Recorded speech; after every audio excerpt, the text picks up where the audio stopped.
James for the untouchable, true school sports. Let's go, baby. Bow. Be careful what you wish for because it can become a reality. Yeah. The untouchable, true school sports empire, and y'all know the rest, man. Now listen, this is the post-fight review for Xander Zayas versus Spomer, and I believe Xander stopped him. I think it was in the 9th round. Yep. Was it the 9th round? I believe it was the 9th round. Good fight. Credit to Spomer. He was game opponent. European champion, number 11, WBO contender. I knew he was going to come to win. I had put Xander Zayas on a moderate upset alert. I didn't think it was going to be a big. I didn't think that Slawa was going to present a high upset alert chance for Xander, but he was in a big game, and I knew he wasn't going to come to lay down. So I put Xander on a moderate upset alert, and you saw it in spots of the fight. There were spots of the fight where Xander had some defensive lapses, and this German, he came over the top and countered him, and presented some challenges here and there, and he forced Xander to have to adjust his strategy and his game plan and his point of attack, because he was a good, competent, solid fighter that knew what he was doing.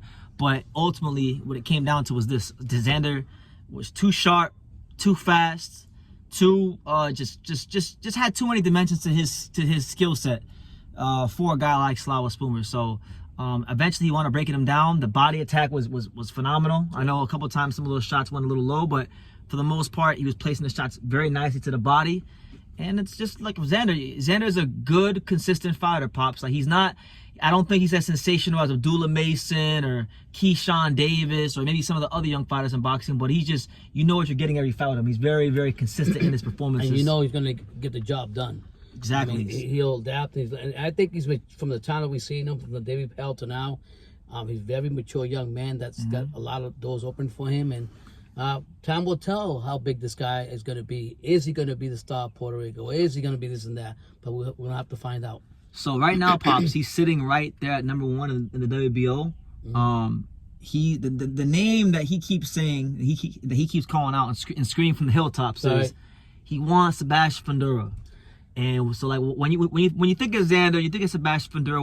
What do you think about that fight? I'll be honest with you. I don't think, in my opinion, I still think that.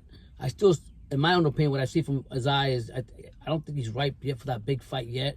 Maybe a few more fights. In my opinion, that to bring him up, Fundora's going to come in forward tall, going to put that real pressure on him. And will he be able to test a taller fighter than him? Will he be able to handle that pressure from Fundora? That's the question when I see. We've seen what Fundora did to Tim Tszyu. Yeah, so I mean, and I'm not saying that they're different fighters, but I still would want Zayas to get a few more fights in. To do that, to fight Fundora. I don't think that he should jump yet. I don't know what your opinion is on that. I think he'll beat Fundora. You think so? I don't think he needs he can fight him next and beat him. Yeah? Yeah, because the reason why I think he can beat Fundora, he can lose to Fundora too. Like, don't get it twisted. Like Fundora is gonna put the numbers together and throw a lot of punches. But I just think one thing that really does impress me about Xander, it's not so much his power, it's not so much his speed.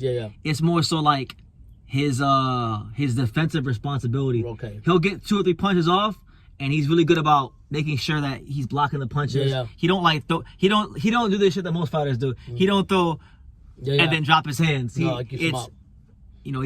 catching shots. He's very, very good with his hands. So I feel like, Fundora is a fighter that gives up his size a lot. Fundora is a fighter that very much abandons defensive responsibility. I don't think Xander will stop Fundora, but I can see Xander winning like a 116, 112 type of UD, something like that. I don't know. I just think that Fundora, in my opinion, he's got more. He's fought the big fights. He's been there. Zayas hasn't really done that. But that being said, you think Zayas can handle the pressure? I'm more than sure he'll handle the pressure. Do you feel that Zayas is going to be the next Puerto Rican star? He's good. I love Xander. I don't think he's that it factor for Puerto Rico. I love Xander. The reason why I think he could be a Puerto Rican star, it actually has less to do with him and more to do with who's behind him. Okay. He got Peter Khan behind him. Yeah. And the thing about Xander is good enough to win the fights. And the thing is, Peter Khan knows how to pick these damn fights. It's like this fight with Spomer, right? Slava is a good, solid fighter, right? But when once I watched the tape on him, I said, "Oh, okay, that Peter saw this, that I know what Peter saw. I could, that's why I picked him." It's funny. We were talking last night, and Brendan was teaching me. He's like, "Dad, I can tell." He said Xander is a Puerto Rican fighter, but he's really a Florida fighter. Yeah. So I was telling my dad last night. I was like, "Look, people, because I get on here, right, and I start getting on my South Florida shit, because I take pride in the fighters that come from the South Florida boxing scene, right?" Yeah. And the thing is, like, some of these guys that grew up in South Florida, like Teofimo Lopez, like Xander, it's like they want to claim everywhere else but the place that actually made them the fighters they are, which to each their own. Yeah. But Xander, just like Teofimo Lopez, came from the same amateur gym, the Davie Powell. He still, to this day, trains in South Florida. Yeah. He grew up in Sunrise, Florida, if I'm not mistaken. And if anybody from Xander's team or Xander himself sees this video, feel free to correct me. Sure. Xander went to Plantation High School. That's South Florida for you. Yeah. So my thing is this. I've been around this country so many times, like watching fighters from different states. So styles. I know there's certain movements fighters from South Florida do. There are certain things that fighters from Texas do. There are certain things that fighters from California do. And I pick up on these things. And I noticed last night, like, just the way Movement. Xander likes to hold his hands, the way he even dips to throw a left hook, it looks like a lot of other fighters from South Florida, like Teofimo Lopez, like Eric Tudor, like Lorenzo Medina. They all have similar movements.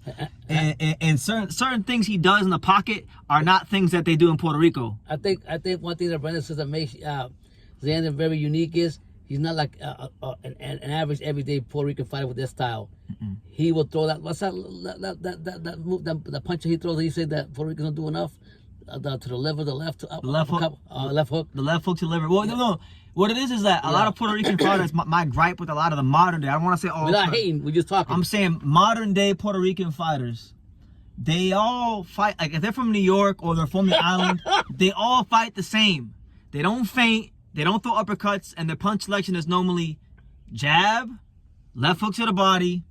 That is it. And maybe if they're above average, or straight right hand. And so I get pissed off watching a lot of them because I just don't see a lot of versatility in their skill set. But Xander is not like that. He actually, Xander's not like that. That's that Florida shit. Oscar Collazo has a lot of skills. Yeah. Menace Serrano has a lot of skills. But but outside of them three, Puerto Rican fighters need to really step this shit up. We're not hating. I'm not hating. I'm just telling you. I'm telling you the truth.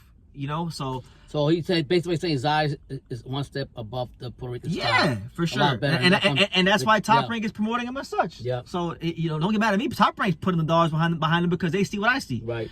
But I want to see Xander versus Fundora. If not that fight, I mean, look, he was offered the Virgil Ortiz fight. He took the fight. Wow. He took the fight because we don't duck smoke in South Florida. Some others do. Some people from other cities that act tough did duck. Virgil Ortiz. We're quacking. Y'all can figure out which city or which fighter I'm talking about. Yeah. But I wouldn't mind seeing that fight. I still think if they were to fight, I would favor Virgil over Xander. I think Virgil's punches are sharper than Xander's. I think Virgil does what Xander does at a higher level right now, and I think he's a bigger puncher. So I would favor him in a fight. But I would say in about a year or so, that's a much more competitive fight. It'll be a great fight for boxing. Overall, look, man, Xander, like always, a very consistent performance. He barely loses rounds. He does not lose rounds very often. He's probably one of the most consistent young fighters in boxing today. So that's one thing I like about him is that his performances normally always stay at a pretty high level. So I think Peter Kahn has done a good job developing him, putting him with good game fighters. Now it's that phase is done. We want world level champions. He turned pro in what? He turned pro in what was it, 2019? Yeah. I know he's still young, but he's got enough fights under his belt, enough experience under his belt. Put him in there for the world title next, and if he's the goods, he'll come through with the world title, and he'll be the next Puerto Rican champion. He'll be the next champion from South Florida, and that's what it'll be. So that's right. The training wheels are done.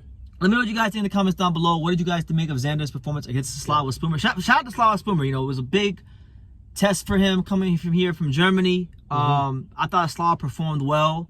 There was building blocks in this fight for Slava. I would like to see Slava Spomer fight again against someone at a lower level and see what he does. We'll see what he does with that. I think he can definitely fight, and there's building blocks there for him. But let me know what you guys think in the comments down below. Make sure you guys take the time to subscribe, and like I say in every single one of these videos, you can love me or you can hate me, But I'm just a kid from Daniel. So until next time, take care, guys. Thank you for watching another video on the untouchable True School Sports Empire. For more great boxing content just like this, make sure you guys click right over here. Keep watching my boy BT put on the best interviews out here.